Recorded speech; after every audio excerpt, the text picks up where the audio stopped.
माँ की ममता, दिल छू लेने वाली कहानी। आनंद खुश इसलिए होता है क्योंकि उसकी नई नई गर्लफ्रेंड बिना टाइम देखे कभी भी उसको फ़ोन कर देती है। फ़ोन की दूसरी तरफ से आवाज़ आती है, जन्मदिन मुबारक हो बेटा। आज मेरा बेटा पूरे 26 साल का हो गया है। मैं बहुत खुश हूँ। माँ की आवाज़ सुनते ही आनंद के चेहरे के एक्सप्रेशन बदल जाते हैं। वो गुस्से में बोलता है, माँ तुझे समझ नहीं आता क्या? इतनी सी बात के लिए मेरी नींद खराब कर दी। यह बात तो तू मुझे सुबह भी बोल सकती थी। इतना कहकर वो फ़ोन काट देता। थोड़ी देर बाद फिर से फ़ोन की रिंग बजती। आनंद फिर से फ़ोन उठाता है और इस बार फ़ोन पर पापा होते हैं। आनंद इस बार आराम से बात करता है। थैंक यू पापा, आपने मुझे बर्थडे विश करने के लिए फ़ोन किया, वो भी इतनी रात को। पापा कहते हैं, नहीं बेटा, मैंने तुम्हें मुबारक देने के लिए नहीं, बल्कि ये बताने के लिए फ़ोन किया है कि तुम्हारी माँ बिल्कुल पागल है। वो इतनी पागल है कि पिछले 1 महीने से मुझे हर दिन तेरा बर्थडे याद दिलाते आ रही है। वो इतनी पागल कि तू हमसे सैकड़ों किलोमीटर दूर है, फिर भी उसने यहाँ पर खुद अपने हाथों से तेरे लिए केक बनाया है। ऊपर से ये जिद कर बैठी है कि जब तक तुझे विश नहीं कर देते तब तक ना खुद खाना खाएगी ना मुझे खाने देगी। आनंद सब ध्यान से सुन रहा था और उसे ये महसूस भी हो रहा था कि उसने अपनी माँ को फॉर ग्रांटेड ले लिया था। वो बोला, नहीं पापा, माँ बिल्कुल पागल नहीं है। पापा कहते हैं, नहीं बेटा, तू अपनी माँ के पागलपन को नहीं जानता है। मैं जानता हूँ। वो तो 26 साल पहले ही पागल हो गई थी, जब डॉक्टर ने उसे कहा था या तो हम बच्चे को बचा सकते हैं या आपको।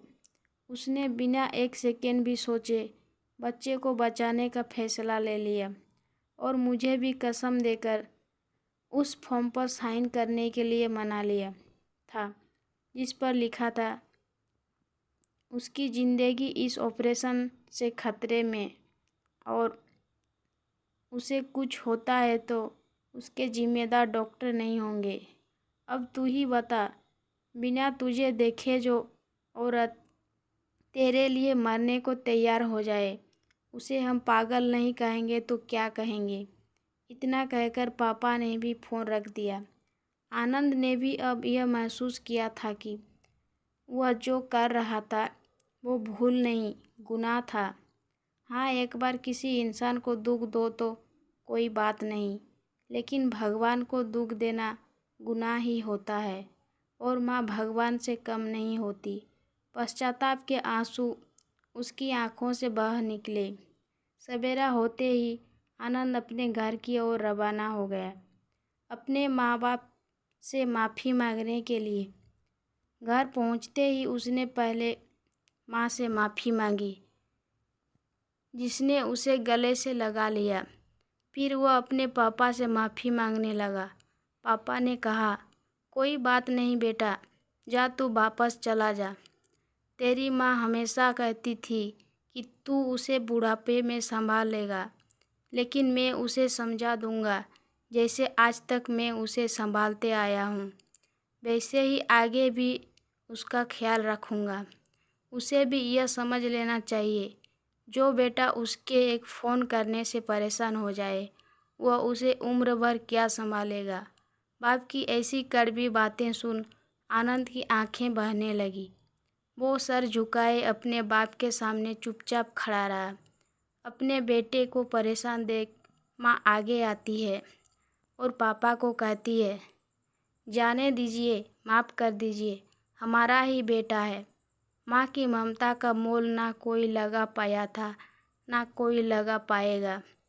9 महीने प्रसव की पीड़ा सहन करने, हमें नई जिंदगी नई दुनिया में लाने वाले माँ ही हमारी हर गलती को माफ़ कर सकती है। आशा करती हूँ आपको कहानी अच्छी लगी होगी। अगर अच्छी लगी हो तो कमेंट करके ज़रूर बताएं। अगर चैनल में नए हो तो सब्सक्राइब करें और शेयर करना ना भूलें।